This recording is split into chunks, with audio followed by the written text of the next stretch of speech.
ఒక్కోసారి మాట్లాడేటప్పుడు చాలా జాగ్రత్తగా ఉండాలంటారు. మొహమాటానికో మాట వరుసకో ఏదైనా మాట అంటే ఆ తర్వాత వచ్చే తిప్పలు అన్నీ నీ కావు. ఇది ఏ ఒక్కరికి మినహాయింపు కాదండి. యంగ్ టైగర్ జూనియర్ ఎన్టీఆర్ కూడా ఇలాగే యథాలాపంగా అన్నమాట సోషల్ మీడియాలో ఇంకోలా ప్రచారమైంది.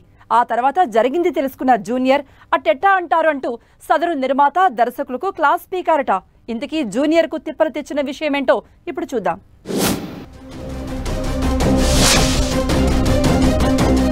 జూనియర్ ఎన్టీఆర్ ఇప్పుడు pan India star.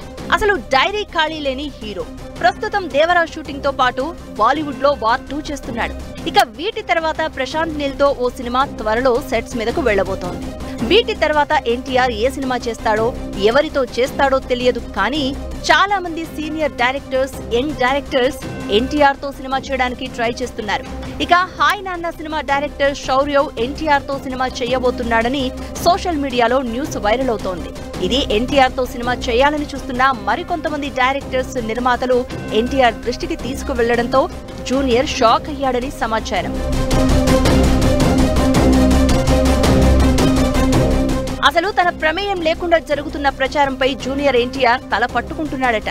Wyra banners వాళ్లు వస్తే చూద్దాం అన్నాను తప్పితే నేను సినిమా చేస్తాను అని కన్ఫామ్ గా చెప్పలేదని తన సన్నిహితులకు చెప్పారట జూనియర్. కనీసం స్టోరీ లైన్ కూడా వినలేదు, అసలు కమిట్మెంట్ ఇవ్వలేదని. కానీ ఈలోపే సినిమా ఓకే అయిపోయినట్లు ప్రచారం జరగడంపై ఆగ్రహం వ్యక్తం చేసిన జూనియర్ ఎన్టీఆర్ వైరా బ్యానర్స్ నిర్మాతలను పిలిచి కాస్త క్లాస్ పీకినట్లు ఇండస్ట్రీ టాక్. దీంతో డైరెక్టర్ శౌర్యతో ఎన్టీఆర్ సినిమా అనేది కేవలం రూమర్స్ మాత్రమే అని తేలిపోయింది. మొహమాటానికి పోయి ఎన్టీఆర్ బుక్ అయ్యాడని సన్నిహితులు చెప్తున్నారు.